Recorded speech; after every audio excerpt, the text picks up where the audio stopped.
highly respected colonel had landed a significant distance away from the pilot. When you're going at those speeds, even if you go out 2 or 3 seconds later, it's miles and miles away because you're going fast.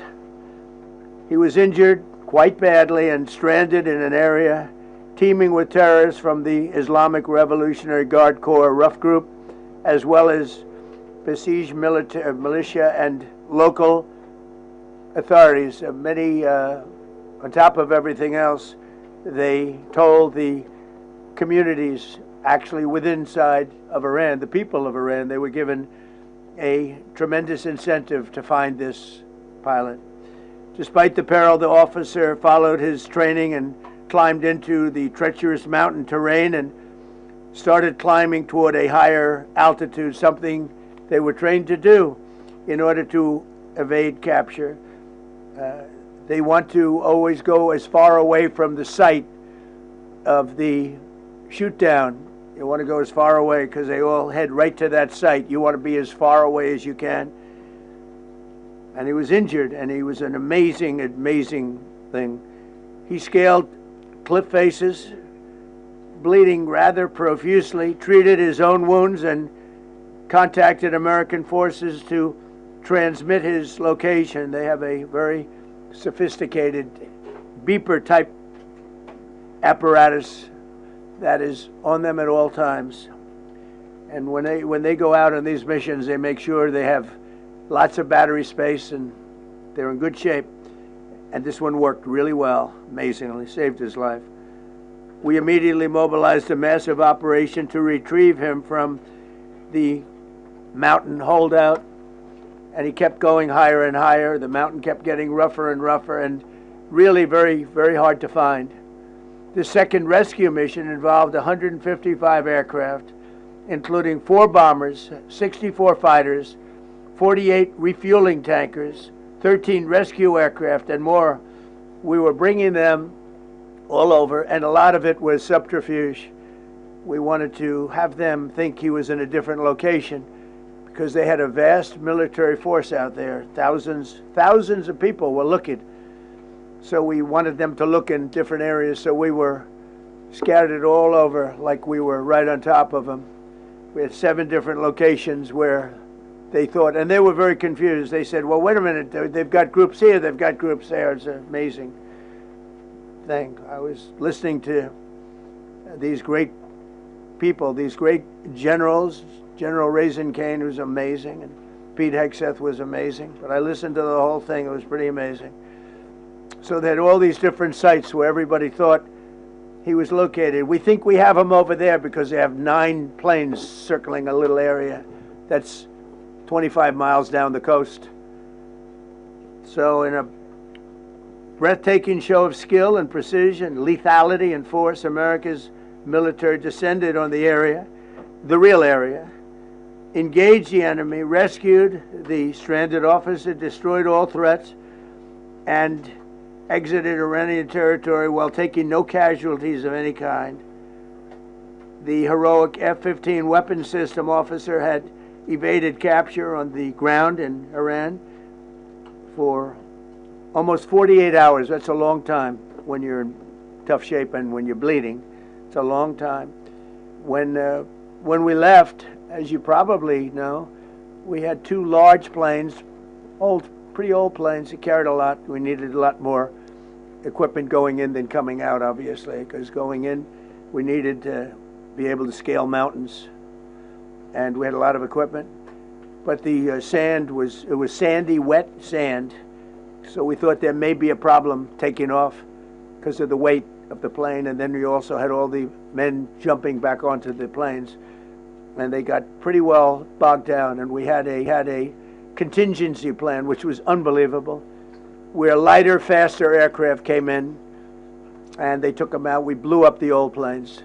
We blew them up to smithereens because we had equipment on the planes that, frankly, we'd like to take, but I don't think it was worthwhile spending another 4 hours there taking it off. So we didn't want anybody to have, we have the best equipment anywhere in the world. We didn't want anybody examining our anti-aircraft and other equipment.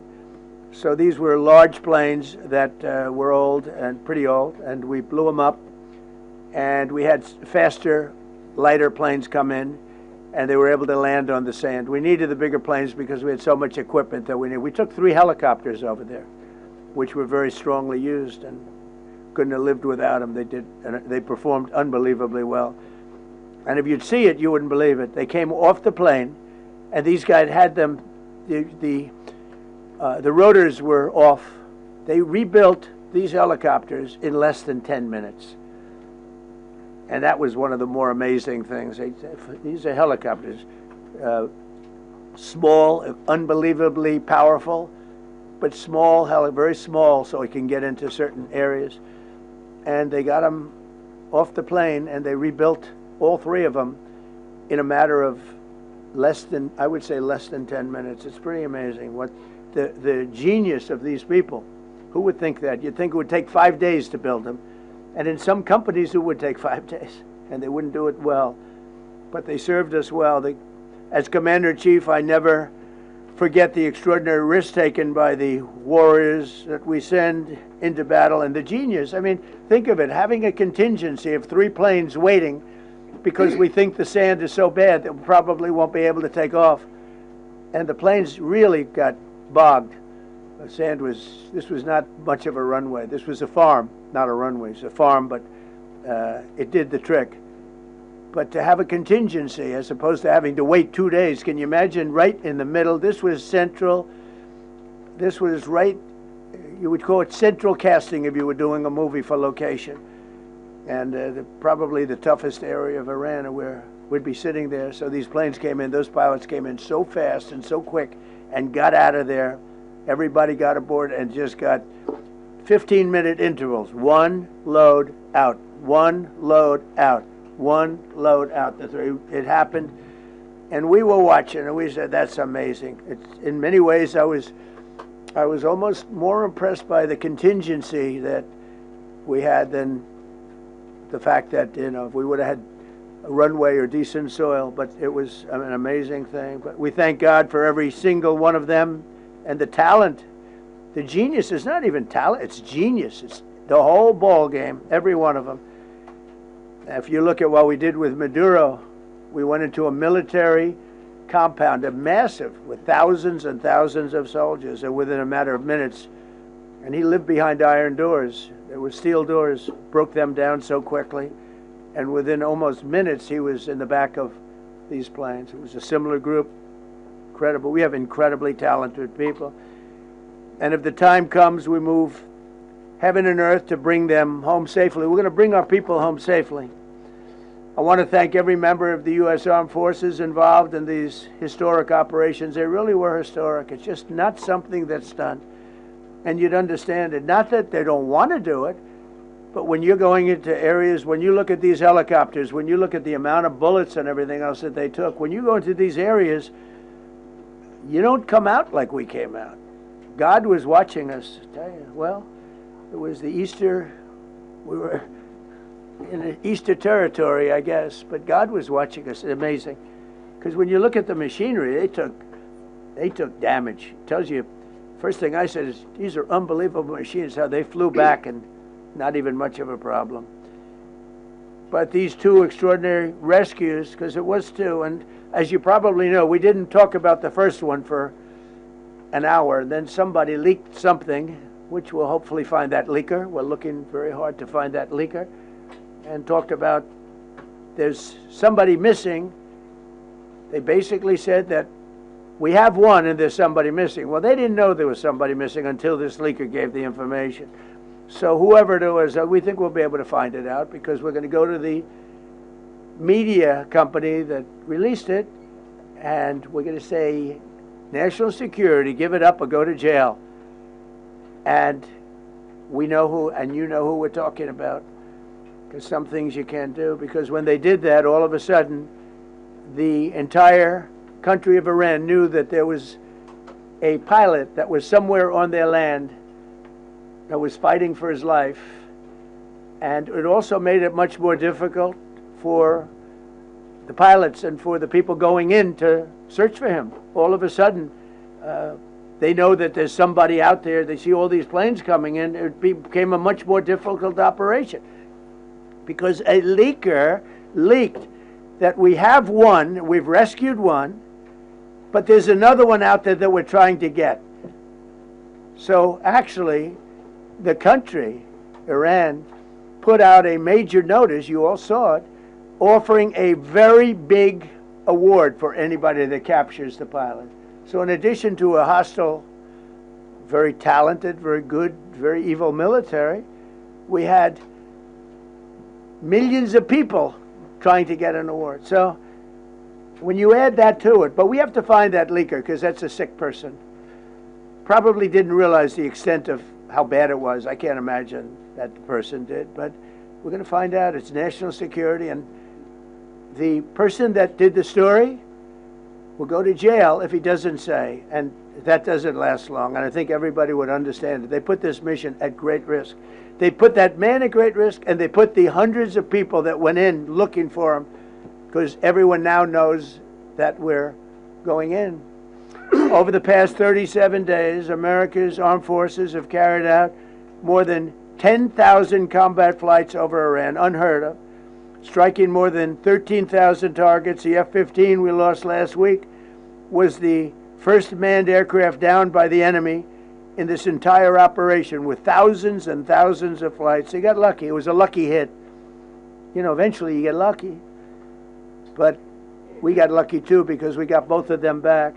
But it's a record that is unparalleled in the history of military air operations. Nobody's ever seen anything like it. It's such an honor to be involved with it. We were up late at night, and then we were waiting for those contingent planes to come in, and we said, come on, let's go, get in, because they're waiting out on this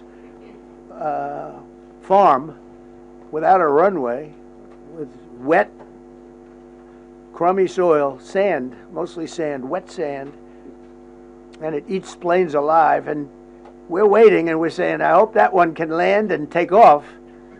And they came in like magic, boom, boom, boom, one after another. It was like genius. I'm so impressed by that. Because we were a little concerned. We said, boy, if they don't get in and get up fast, we're sitting in them. And that's called Iran Prime, right, General? That's where the whole bet is. And here we are sitting there waiting for a plane. But they came in so fast and so hard, and these guys knew exactly what. Let's go, come on, get in, let's go. Bwah. They came one right after another, not at the same time. They don't want to come at the same time. They had to come right after each other. They didn't have any room. There was barely any room to land. A tiny little patch of very wet earth and sand. So I'm so proud of the people that I have standing up here with me, and many others that worked. I mean, so many. Steve Witkoff's over here. He's doing fantastically. Jared Kushner. But the people that are here, the job they did is amazing. And I think I'm going to introduce the head of the CIA, and he is a man who, he's central casting, okay? If we cast a movie, he's going to play the head of the CIA. He's one of the few. John Ratcliffe, he did a phenomenal job that night. He did something that I don't know if you want to talk about it. If you want, you can. I'm not sure you're supposed to. I'm not going to talk about it. But the CIA was very responsible for finding this little speck. It's like they used an expression on one of the shows. The general was talking about, it's like finding a needle in a haystack, finding this pilot. And the CIA was unbelievable. And you may, if you can, you'll talk. It might be classified, in which case I'd have to put him in jail if he talks about it. And I don't want to put him in jail. He doesn't deserve that. So, John, do you want to say a few words? Thank you. Thank you, Mr. President. It's a privilege to be here with you today to share what we can about this exceptional mission and to recognize the ingenuity and bravery of those who executed it, as well as the leadership and resolve of the President who ordered it. One thing that has been clear to me in this role is that the flawless military operations that the Department of War is known for are hostage to flawless intelligence. We saw that in the skies over Iran in Operation Midnight Hammer last summer. We witnessed it in Venezuela during Operation Absolute Resolve. We've seen it against the cartels in the Western Hemisphere And we're seeing it every day in Operation Epic Fury, including this mission to rescue an aviator buried deep behind enemy lines. Because it is the unique tradition of the U.S. Armed Forces that we leave no man or woman behind, this was a no-fail mission. That was the spirit in which the President put us to work, and we were determined not to let him down or our airmen down. As an agency, the CIA possesses unique capabilities that only the President can deploy. Some of these capabilities fall under covert action authorities. And because covert means exactly that, I'm not going to be able to tell you everything that you want to know. At the President's direction, we deployed both human assets and exquisite technologies that no other intelligence service in the world possesses to a daunting challenge, comparable to hunting for a single grain of sand in the middle of a desert. This was also a race against the clock, as it was critical that we locate the downed aviator as quickly as possible, while at the same time keeping our enemies misdirected. For that reason, in addition to the human and technical assets deployed by the President to find our airmen, CIA executed a deception campaign to confuse the Iranians who were desperately hunting for our airmen. On Saturday morning, we achieved our primary objective by finding and providing confirmation that one of America's best and bravest was alive and concealed in a mountain crevice, still invisible to the enemy, but not to the CIA. That confirmation was relayed by Secretary Hegseth to the President, and the operation quickly moved to the execution phase. Following the successful exfiltration on Saturday night, our intelligence reflects that the Iranians were embarrassed and ultimately humiliated by the success of this audacious rescue mission. When the President asked me to lead the CIA, he made it clear: get back to basics, no politics, no agendas, tackle the hardest problems, and execute the toughest missions. This President is about results, and now that's what his CIA is about too. The professionals at the agency and at the Department of War deserve immense credit for their flawless execution during this daring mission. Their skill, creativity, and courage are unmatched on the battlefield wherever they step. But none of that matters, and all of that is wasted without a President with the political courage to put them into action. Mr. President, I've had the privilege of seeing you act with political courage in the best interest of the United States up close on a daily basis, and I'm grateful that this successful mission has given the American people a window into that as well. The Secretary and Chairman will tell you that our service members' confidence is boosted by a Commander-in-Chief who has their back the same way they have yours. And I know that the confidence of CIA's officers is boosted by the knowledge that their work is informing a President who's not afraid to make the hardest decisions when the stakes are highest. And to the American people, your confidence should be boosted by knowing that the security of the nation is in the hands of a President who's willing to take on problems that have confounded both sides of the political aisle for nearly half a century. It is an honor to serve under a leader who just proved that you can believe him when he says, no matter what, we will leave no one behind. We will come for you. Thank you.